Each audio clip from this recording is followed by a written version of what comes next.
Okay, we're starting on the bottom of Daf Tzaddik Ches Amud Beis, 3 lines from the bottom after the Mishnah. This is a long Mishnah here. The first chelik of the Mishnah speaks about a case where you had a few different Karbanos Pesach that got lost, and you had one person that appointed the other people in the group to be his shliach to bring the Karban Pesach for him, if they find it, or the reverse, that they appointed him that if he finds the Karban Pesach, if one of this individual of the group finds it, that he should be their shliach. So the Mishnah says, if they do appoint each other to be a shliach, so then the one that shechted the Karban Pesach first will be the one that the Karban Pesach will be accepted for all of them. The one that was shechted second has to be burnt. You don't use it at all, because they pointed each other to be a shliach. So the one brought first is a good one. The next one is already not needed. What happens if you don't know which was brought first? So now you can't use the Karban Pesach. You don't know which is the right Karban Pesach and which one is not. So you can't eat the Karban Pesach. So that's going to be a big problem. That's the halacha that it said in the Mishnah.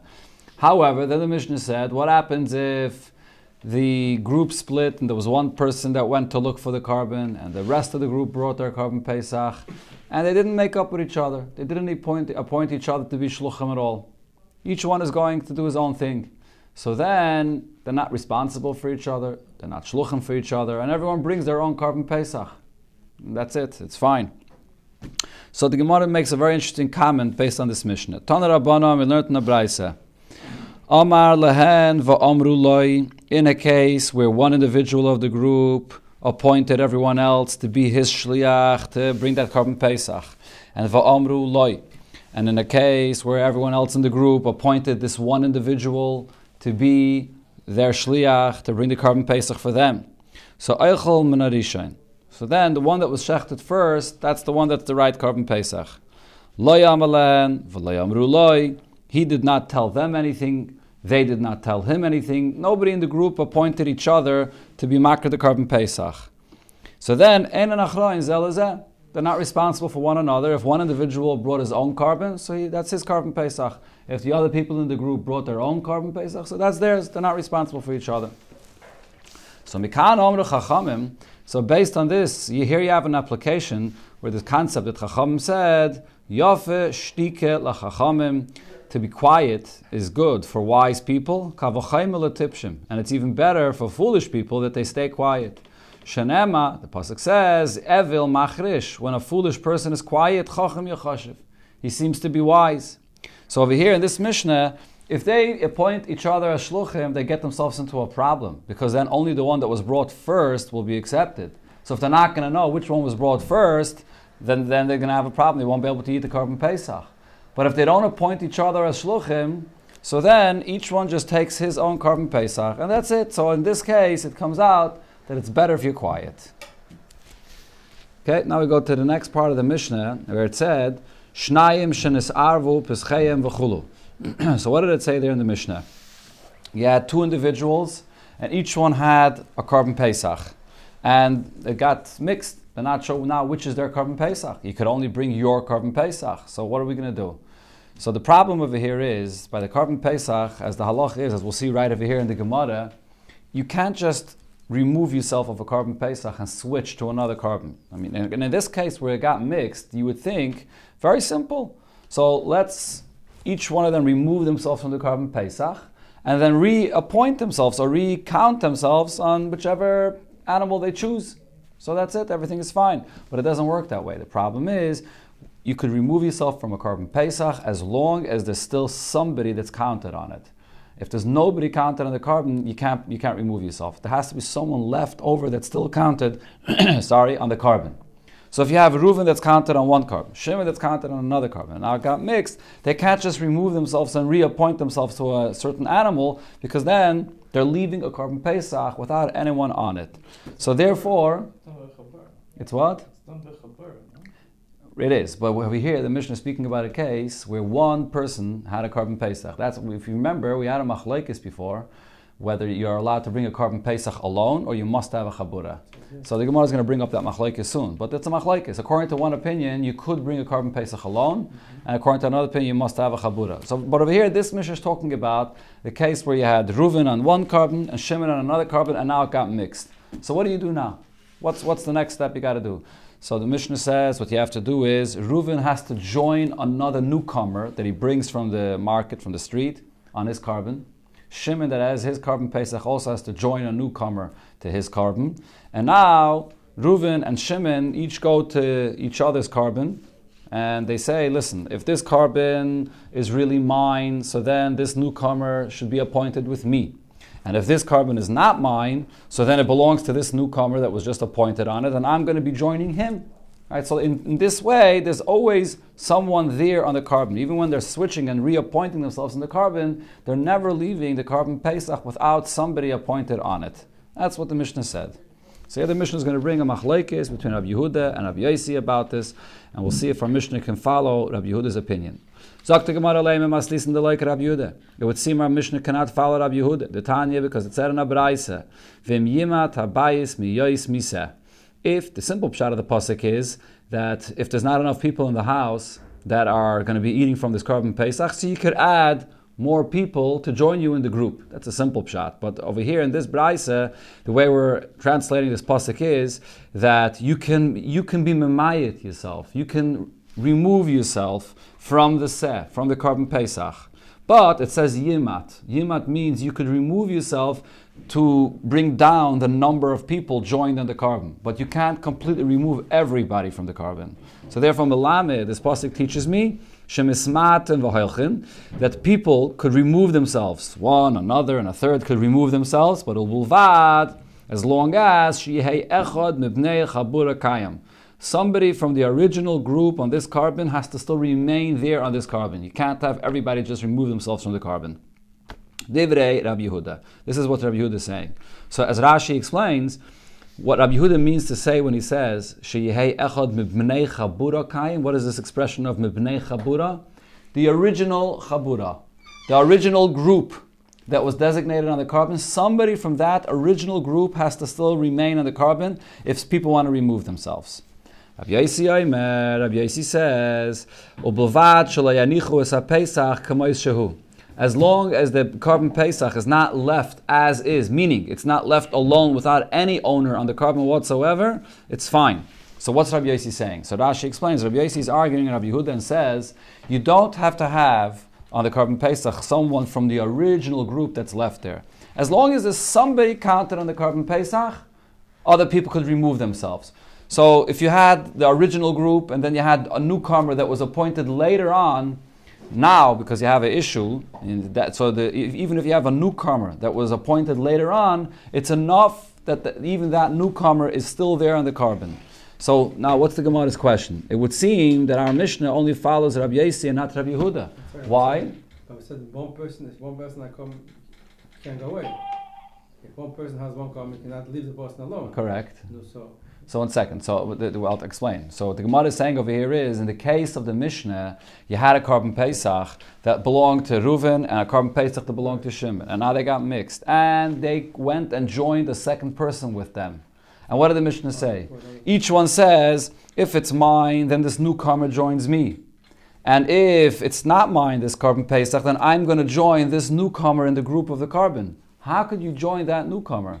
Because what that means is you're removing yourself from the carbon Pesach, and there's nobody from the original two people on this carbon, on these two karbanos that are being left there. According to Rabbi Yehuda, the original person that was on this carbon cannot remove himself. Right? According to Rabbi Yosi, as long as there's somebody left on the carbon Pesach, that's good enough. So if you join the second person now, once it got mixed, so it's enough that that person is there in the carbon Pesach, and then you'll join this newcomer in the carbon Pesach. But not according to Rabbi Yehuda. You have to have echad mibnei chabura, from the original people. So in this case of our Mishnah, you have to have the original owner of the carbon that's on the carbon Pesach. Otherwise, there's a problem. So it doesn't seem like our Mishnah can go like Rabbi Yehuda. So Rabbi Yechanan answers, no, afilatayim Rabbi Yehuda. Our Mishnah could follow Rabbi Yehuda's opinion. Kivin the Rabbi Yehuda. Since Rabbi Yehuda said, Ein sheichten es ha-Pesach ala yachid. Oh, so this is the opinion of Rabbi Yehuda, that a carbon Pesach cannot be brought for one person. You must have a group for a carbon Pesach. So therefore, me'ikare le'amnuya achrine b'hadei koi. So originally, it was destined to have another person join him on this carbon Pesach. And therefore, this newcomer that was appointed now, after these Karbanis Pesach got mixed, is considered to be like somebody that was there from the original group. Because he needed to join the group anyways. This person alone could not bring the Karban Pesach.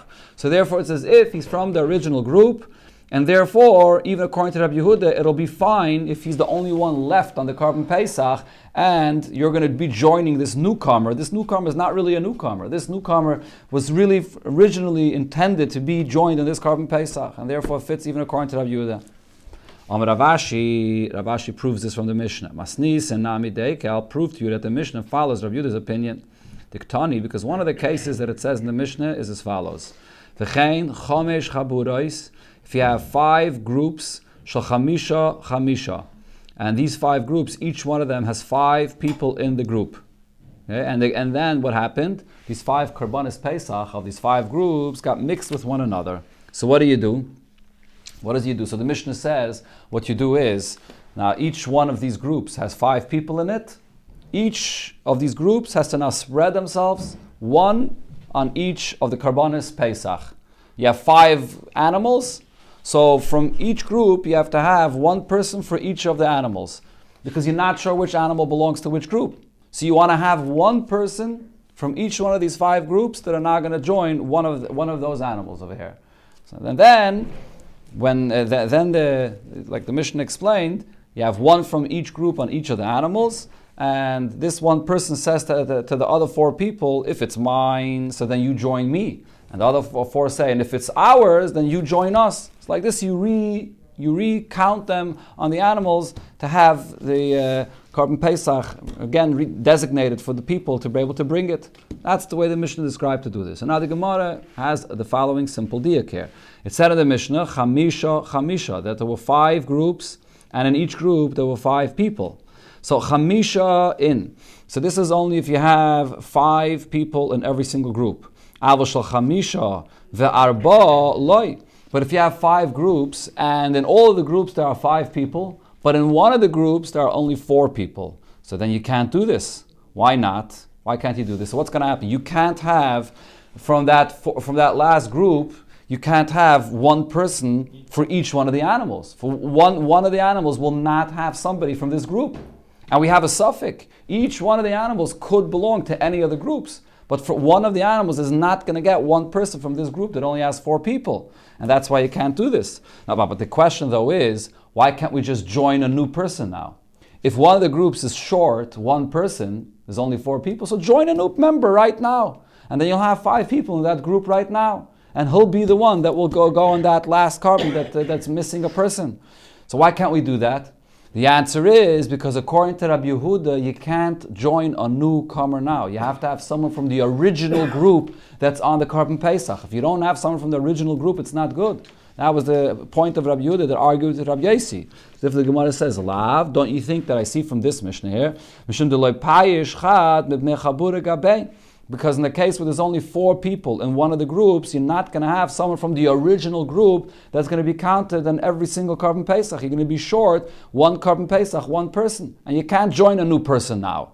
Shema Mino, so the fact that the Mishnah uses this example is a proof that we're following the opinion of Rabbi Yehuda, that you always have to have someone from the original group that's left on the Karban Pesach. Hadron, Aloch, Misha Yatame, V'slike la Pesach Sheni. This is the end of the second section of Masechta Pesachim.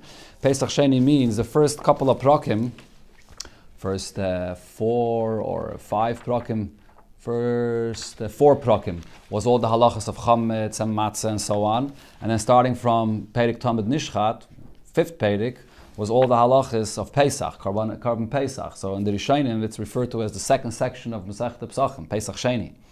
That's why Masechta Pesachim is called Pesachim, Lashon Rabim, because there's two sections of the Masechta. And then the last Perek really belongs more with the first section of the Masechta, which discusses the halachas of the Seder, the night of the Seder, and all the halachas of the mitzvahs of the first night. Yeah, so we begin a new Perek. Dr. Mishnah, Erev Pesachim, or there's actually 2 gerses here. Rashi is Geiris, Erev Pesachim. Taisva says there's another gersa, Arvei Pesachim. That's what you have on the top of the page. The heading on the page is Arvei Pesachim. That's what the Perek is known as. So either way, the Erev Pesach, Samoch LeMincha, near Mincha. What is Mincha? What's the time of Mincha we're talking about? So as we know, there's two times of Mincha. There's a time of Mincha which is a half hour after Chatzais, and then there's a time of Mincha that's 9.5 hours into the day. So for example, if the day would start at 6 and end at 6, so that the time of Mincha would be at 3:30, 9.5 hours into the day. So what does Samoch LeMincha mean? Half hour before that. That's what the Rashbam says. Over here in this Pedic, besides Rashi and Tosfos, we have Rashbam as well. So the Rashbam here says that you have a half hour before Mincha, that's what's called Mincha Ketana. The Mincha, which is a half hour after Chatzais, is called Mincha Gedaila. The Mincha that's 9.5 hours into the day is Mincha Ketana. So here, why is that called Mincha Gedaila? I'm not sure the reason for those terms. But over here, when the Mishnah says Samach LeMincha, it refers to 9.5 hours into the day. So a half hour before then, Lo yochal adam, you should not eat a meal until it becomes dark. So this is actually referring to a person eating pas, which would mean matzah, suda. In other words, we're not talking about a person eating fruits, vegetables, meat, chicken, fish. That's not, none of that is, simply speaking, that's not what the Mishnah speaks about. When it says lo yochal, it means to wash on a suda, to eat a kibetza of suda. This is actually one of the problems that the Rishonim, Tosfos here and others discuss. What is this person eating at this time that the Mishnah says he shouldn't be? Chametz, you're not allowed to eat at that point anymore. It's after Chatzais. Matzah, you can't eat either because you're not allowed to eat matzah in Erev Pesach. Me'eker adin. I mean, our minig is actually already from Purim. We're not going to eat matzah. But over here, even for sure, Erev Pesach, you don't eat matzah. So when the Mishnah is saying you shouldn't eat Erev Pesach, so one of the answers Tosfos says is matzah shira. Yeah, that is the answer of Tosfos. Matzah shira, which has juice in it. We learned before. Remember, has juice or other ingredients in it. You can't be yaitz the mitzvah with it. That's a kind of matzah you're allowed to eat. Some people, actually, in the kviyas of this year, when Erev Pesach falls out in Shabbos, so people that don't want to eat chametz on Erev Pesach, let's say especially people that have braces or I don't know, they have whatever, won't be able to clean out their mouth properly, so they eat matzah shira on Erev Pesach. So that's you want to eat the Suda Shabbos, but you can't eat chametz. So that's what you would do in a year like this. So over here it's saying when it comes to 3 o'clock Erev Pesach, you shouldn't eat anymore a Suda. Suda without washing, but that's allowed. It's allowed. Hagam, it's mashma later from the Gemara. We'll see that even if you're eating meat, chicken, whatever else, you shouldn't eat too much to fill yourself up. I mean, Rashi here says, what's the reason why you shouldn't eat too much? Because you should eat the matzah with an appetite. And it's a hidden mitzvah to eat the matzah with an appetite. So therefore, you shouldn't fill yourself up. When you come to eat the matzah, it should be with geschmack. Isn't it the same thing for Shabbos also? yeah. Well, the Gemara will discuss that. Sagt the Mishnah weiter, Fila Anisha Yisrael. Now, even a poor individual, lo yochal, should not eat by the Seder ad sheyesev, until he could fulfill the mitzvah of Haseva. Meaning he has to prepare what he needs for the mitzvah of Haseva, to have a pillow, to have a place to sit, in order to be able to fulfill the mitzvah of Haseva, which the Gemara will discuss at length exactly how you fulfill the mitzvah of Haseva, to lean, to recline when you eat matzah and the dal kaisis and so on. And also, the ones that are handing out the money for poor people should not give him less money than what he needs to be able to have the 4 kaisis of the dal kaisis.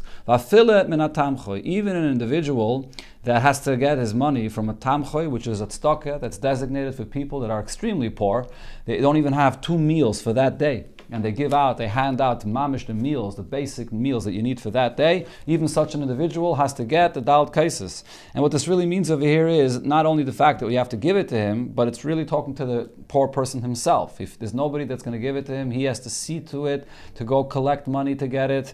Rashi, the Rashbam over here says he even would have to go and rent out his belongings, or he should even rent himself out, it says actually. Hire himself out in order to be able to make some money to be able to buy for the Dalet Kaisis. The Dalet Kaisis is a B'takanas Chachamim, it's a mitzvah, and actually the mitzvah is to be mefarsen the nest that happened tonight in the Pesach, and therefore a person is obligated to do whatever it takes in order to be able to fulfill the mitzvah of Dalet Kaisis. So now, there's another detail that Tosfos discuss here. Many Rishonim discuss this. We'll see more about it later in the Gemara. But in the Mishnah, when it said, Lo yifchasu loy, me arba kaisis, loy, when it says in the Mishnah loy, who's that loy it's speaking about? So Tosfos says the word loy would seem that it's speaking about the father of the house, the leader in the house. You have a bunch of people around the table, and one person has to have the Dalet Kaisis, and he will be mitzi everyone else with the Dalet Kaisis. He drinks it, and he makes the brachas on it, and everyone else listens and is yaitza. Right? So according to this, Dalet Kaisis is not the mitzvah of Dalet Kaisis, is not the drinking. The Dalet Kaisis is the brachas that you say on the kais of wine. The drinking is not ma'akiv. Everyone else is yaitza. But then in the end, Taisus says, however, v'nira lahachmir, that everybody should have Dalet Kaisis. And according to some Rishonim, from Taisus it's mashma that it's a chumrah, but from other Rishonim it's clear that Dalet Kaisis is different than Kiddush. Taisus says, by Kiddush, not everyone has to drink from the Kiddush. The main thing of the Kiddush is, Zochar Hashem Shabbos L'Katcher, what you say on the kais, not to drink. So similar, you would think Dalet Kaisis is similar, but then many Rishonim hold, no, the Dalet Kaisis, the main thing is the Cheirus, the drinking the wine, which is the derech cheres, to remind yourself that you went out of Mitzrayim. So therefore, everybody individually has to have his own Dalet Kaisis to be able to drink from it. So that's two ways how to learn what the Mishnah means over here. Who's the loy? Is it every individual, or is it just a person that's making kiddush for everyone else? Sagt the Gemara, my area arve Pesachim. Why did it say in the Mishnah that you shouldn't be eating samoch lemincha if it's erev Pesach? Afila arve Shabbos v'yamim tovim nami. Doesn't the same apply for every erev Shabbos and Yontif? The Tanya, because we learned in the Braisa. Lo yochal adam ba'arve Shabbos v'yamim tovim min amincha l'mayla. You're not allowed to eat from the time of mincha forward. And again, as I mentioned before, it refers to mincha ketana, 9.5 hours in the day. Why? Kadesh yikanis l'Shabbos k'shu taiva. So you should come into Shabbos with an appetite, with a desire to eat. David Rabbi Yehuda. Rabbi Yasi argues and says, Eichel v'hoylech ad shetechshach. On Erev Shabbos and Yontif, you are allowed to eat a Suda until late in the day as much as you want. Right? So here's the machlokes. So our Mishnah that says Erev Pesachim, why only Arvei Pesachim? We find the same thing by Erev Shabbos and Yontif. Amar Rav Huna answers, okay, so we must say that our Mishnah is needed only according to Rabbi Yasi's opinion. The so he says you can eat as late as you want. So that's only true in a regular Erev Shabbos and Yom Tiv. On Erev Pesach, where there's a chiyuv v'natayra to eat the matzah, so Rabbi Yasi is going to be maida that you're not allowed to eat from Mincha L'Mayla, like it said in our Mishnah. Rav Papa says, no, Afila Taimer Rabbi Yehuda. I can tell you that our Mishnah that singles out Arvei Pesachim is still following Rabbi Yehuda's opinion that says that this applies for every Erev Shabbos and Yom Tov, because there's a distinction here. Hasam ba'Arvei Shabbos v'Yamim Tovim. It says Mina Mincha L'Mayla. It says from Mincha. When's Mincha L'Mayla? 9.5 hours into the day. Which would, if the day starts at 6 and ends at 6, that's 3:30. Huda, only then will it be asa to eat on Erev Shabbos and Yom Tov. Samoch lemincha, however close to mincha, which would be a half hour before, at the beginning of the 10th hour, shari, then it's still allowed to eat. Aval be'erev Pesach, over here our Mishnah is saying that when it comes to Erev Pesach, afil samoch lemincha nami asar. Even a half hour before, at the beginning of the 10th hour, it's asar. So it's that half hour which is the difference, and therefore there was a chiddush in our Mishnah, even according to Rabbi Yehuda's opinion. Frag the Gemara, is this answer true? Erev Shabbos, are you telling me that on Erev Shabbos, according to Rabbi Yehuda, a half hour before the time of Mincha at 3 o'clock, you're still allowed to eat a Suda? But Vatanya, in another Braisa, it spells it out clearly even regarding Erev Shabbos and Yontif, and there it uses the term Samuch L'Mincha. From the end of the 9th hour, which is the beginning of the 10th hour, from then you're not allowed to eat, so you should come into Shabbos with a desire to eat Divrei Rabbi Yehuda. So here it doesn't say Mincha, here it says Teisha Sha'as L'Mayla, which is a half hour before the time of Mincha. Exactly like Erev Pesach, according to Rabbi Yehuda. Rabbi Yasi says you can eat all day on a regular Erev Shabbos and Yom Tov. So the answer of Rav Papa seems to be refuted. You can't make a distinction between Erev Pesach and Erev Shabbos, whether it's the time of Mincha or a half hour before. This Braisa clearly says, even by Erev Shabbos and Yom Tov, it's from the end of the 9th hour, beginning of the 10th hour. It's just like Erev Pesach. Amma Mazutre, so Rav Mazutre said, wait a minute, Man le milon de metaretztehi. Who says that this Braisa is accepted, that this is a correct Braisa? Maybe in this Braisa there's a mistake here. And just like we saw in the other Braisa. In the other Braisa it said Mincha, it didn't say Samach LeMincha. Mincha is 9.5 hours into the day. So maybe you have to add a word into this Braisa. As Rashi says, instead of it saying in the Braisa Teisha Shois, it should really say Teisha Shois Mechza. So it fits with the other Braisa, where it said that it's from the time of Mincha Ketana. Amalei Mereime v'Teimer Rav Yemer. No, they bought one of the either Mereime or Rav Yemer said, no, I know that this brisa is accepted because I know ikli lepirke the Rav Pinchas berei the Rav Ami. I was at the drosha of Rav Pinchas, the son of Rav Ami, and the Kom Tana, and there was a Tana that got up, Vetoni Kamei, and he taught this brisa the way it's taught over here, and he said the end of the 9th hour, and he did not say 9.5 hours into the day from Mincha, but from the end of the 9th hour. And and he accepted the brisa as it's written over here. So if this brisa is accepted, kashya. So the question remains: what's the difference between erev Pesach and erev Shabbos and Yom Tov? By both, you're not allowed to eat from half hour before Mincha Ketana at the end of the 9th hour, which is the beginning of the 10th hour. So we go back to the answer that Rav Huna said, that our Mishnah that's making the distinction between Erev Pesach and Erev Shabbos is because he's holding like Rav Yosi, that says in the regular Erev Shabbos and Yom Tov you can eat until as late as you want. According to Rav Yehuda, there's no difference between Erev Pesach and Erev Shabbos. You're never allowed to eat past 3 o'clock, which would be a half hour before Mincha Ketana. Okay, just to go back a second, to mention a word from the Rebbe here on the Mishnah where it says the Dalt Kaisis. So there's the famous reason for the Dalt Kaisis, which is brought over here in the Rashi and the Rashbam, connected the Dalt L'Shayna Shel Geula, V'Itzeisi, V'Itzalti, V'Ga'alti, V'Lakachti, right? The 4 L'Shaynas that it says in Parshas Ve'era. But there's an interesting thing, when they quote the Pasuk, both Rashi and the Rashbam, so they quote it out of order. V'Itzeisi, V'Itzalti, V'Ga'alti, V'Lakachti. See, Rashi quotes it out of order. And same thing also, the Rashbam quotes the 4 psukim of the 4 L'Shayna Shel Geula. Look in the Rashbam, he quotes it in a different order. Huh? Mm-hmm. So Rashi is actually quoting it in the right order. So Rashi is quoting it in the right order. I'm sorry. The Rashbam quotes it out of order. And the Rebbe says, if you look in the Alter Rebbe Shulchan Aruch, he also quotes it out of order, like the Rashbam. Why is that? So the Rebbe shows how each one of these Lashonos are actually, the way it's quoted in the order in the Rashbam and in the Alter Rebbe is corresponding to what you say in each one of the cases. V'hoitzeisi goes on the Kiddush. The Lashon V'hoitzeisi you say in the Kiddush. Zeicha li'yitzias Mitzrayim, the hoitzeisi. V'ga'alti gal Yisrael, of the Agoda. V'lakachti, the Rebbe says, is meramis to benching. One of the halachas regarding benching is that you have to, besides thanking the Eibishter for the food, you have to thank the Eibishter for teira. Al teiros chosheli madatonu has to be mentioned in benching, otherwise you have to bench over. So v'lakachti eschem li la'am refers to matan teira. So that's a remes for benching. And v'tzalti is a remes for the halal that you say at the end of the seder, which also includes the final Hatzalah, which is the upcoming Geula, which is Merumas v'hitzalti eschem, where the Torah doesn't say anything specific, it refers to the Geula Hasidah. So it's out of order, because this is the order of the way it's fulfilled by the Leila Seder.